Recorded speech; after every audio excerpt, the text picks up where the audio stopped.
Hi,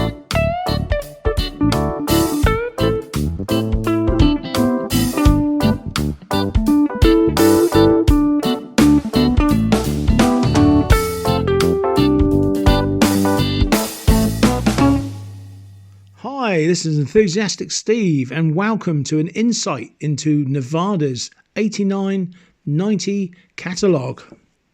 Nevada Radio was our local go-to emporium for all things radio, CB, scanners, amateur, antennas, you named it, they had it. Nevada Radio started way back in 1969 when it was called TELECOMS in Portsmouth. The owner-manager of Nevada's was a lovely gentleman called Mike DeVoe, hope I pronounced that correctly, and along with his team, John Gordon, and their other fellow members, they made Nevada an amazing place to be, a great company. Nevada's quickly outgrew their surroundings down in London Road and moved a few miles north into Farlington into a large industrial unit. Today, Nevada still trade under the Nevada name, but now have joined forces with the Moonraker Group. So let's take a nostalgic look back at Nevada's catalogue, 1989 to 1990. Hopefully this catalogue will stir some wonderful memories. Did you buy any of the items from Nevada Radio? Did you visit them? Put your thoughts, put your memories in the comments below. It'd be great to read. As soon as you turn the first page, you're into some wonderful old CB radios. Now, they look familiar, but the name might not be familiar. These are the Allens, also known as the Midland. There was a bit of a multi-standard mix going on in the 89-90s. Don't forget, UK FM, that was legalised back in 1981.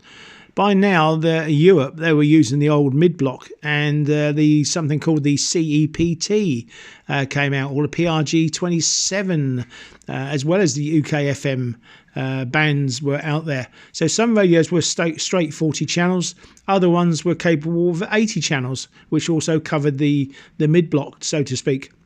So a quicker look at the Allen 27E or the Paramax, the Midland Paramax.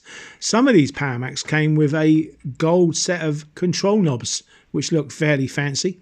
Now I should imagine a lot of you will recognise the Allen 58E, or may have even had one, as the Midland 3001. They were part of the Precision series, basically radios built to amateur radio standards, so they stated. Though these look fairly basic compared to modern radios, these 2-metre radios were very popular back in the day. Though not all these radios were for legal use within the UK, they sold a lot of export radios. For example, this system wasn't actually legal for use in the UK, but in other countries. You can link up your two-way radio to your telephone network indoors. Don't forget, we're talking the 1990s. Mobile phones were still relatively a thing of the future, though some did exist. The Allen brand name also made a series of microphones as well. And also look at these on the right hand side here. Look like telephone handsets at the time. Imagine driving around in your Jaguar with your handset in your hand. Linear amplifiers, boots, burners, slippers, call them what you like. They did a massive range of those, including some for handheld units. Though linear amplifiers were legal for use on the amateur bands, they were definitely not legalised for use on any of the CB bands. But I should imagine CB sales outstripped the amateur bands quite considerably. Please feel free to pause on any page so you can actually read the details more clearly. If you was after a frequency counter, these were catered for as well. Now, here's a bit of an unusual one. This is a transverter. It's to convert 27 megahertz up to the 40 and 45 metre amateur bands. Though the catalogue does state clear at the top it's for export use only. Some Allen branded low ripple stabilised power supplies for your CB radios. Some are 3 or 5 amps, some are 7 and 9 amps rated. They did a very nice 16 amp supply as well. And then they paid a little bit more money. You could get the laboratory stabilised power supplies, 7 amps and 11 amps. Maybe you was after a nice inverter. so you can convert your 12 volts to something slightly higher to run your TV. Don't think it would run your hair dryers, but your TV and lamps would be okay. Alan also made this lovely looking power and modulation meter.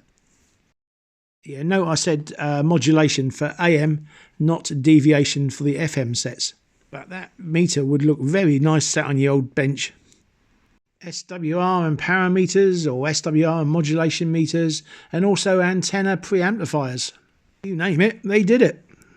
And did it they did.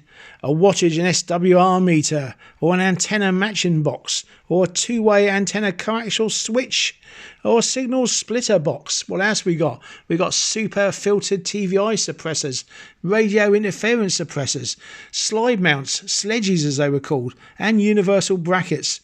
You want it, they did it. Extension speakers, coax cables, patch leads, power leads, microphone holders, etc, etc. They stocked all the antenna connectors you could want, and they also stocked CB crystals. You can actually go in and replace the crystals off the shelf. Now this is part of the catalogue I find very interesting. The antennas. And boy, didn't they stock a range of antennas. And the names. Fantastic. Some of these antennas are still going today by the same name. You may recognise the ML145, a very common antenna. What a fantastic job that would be, wouldn't it? Hey, working for an antenna company and your job was to come up with the names for these antennas. The Dallas, the Detroit, the Boston, the Detroit Gold, with or without springs. It doesn't end there. The Texas, the Florida, the California, the Oregon, the Mustang, and my favourite, the Sputnik. And the Gepard? What's a Gepard? If they don't attract your interest, the range continues. The Jaguar, or Jaguar, Cobra, Gamma, another Gamma, and the Midlog. We got the Katie, the Charlie, and the Log. Before we come on to, which probably are the most well-known, famous brand of antennas for CB radios in the world and the universe, the DV27s. Who never owned a DV27? Who never stuck a DV27 onto a biscuit tin as a ground plane? What all-round fantastic antennas these were. If none of those have met your needs, then there's the Super Charlie, or the Radium, or the Ambra, or the M8144. And finally, the VH1 and VH2 antennas. Now, once you've chosen your antenna, you may want to work out how you can actually fit this to your vehicle. You might want to use a clamp device, a gutter clamp, a trunk lip, a magnetic mount, or fix it through the actual bodywork. All these mounts were available through Nevada's.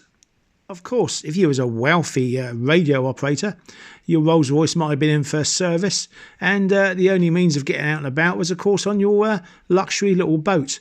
They also did antennas for boats.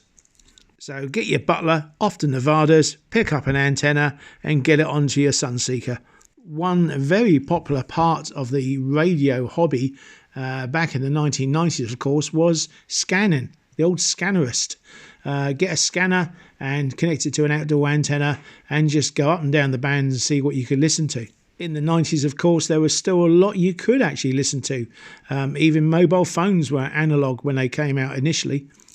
One particular antenna I find of interest is the Discona on the right-hand side of the page there. It's got very long legs. It goes down to 70 megahertz, which is, of course, the 4-meter amateur radio band. That would be a very useful antenna today. I mentioned the popularity of the DV27 mobile antenna, but equally the home base antennas. Who didn't have a Skylab? Or the slightly strange looking Top One. The GP270/3, a ground plane quarter wave antenna. Very basic but very effective. And the Salute 27. Who recognises this one? It's still made today. A big old beastie. And the Spectrums and the Space Lab. Don't they look slightly familiar? Don't they very much like the current Sirios? And if they look familiar, have a look at the Futura and the Mercury. Silver rodish? If you're looking for something with gain, of course there is this beam antenna. And look at the name, Spitfire. And antennas that have stood the test of time, of course. The old-fashioned boomerang, still going strong today. Also, the GP145 and GP150. One is a quarter wave with ground planes, and the other is a 5/8 wave.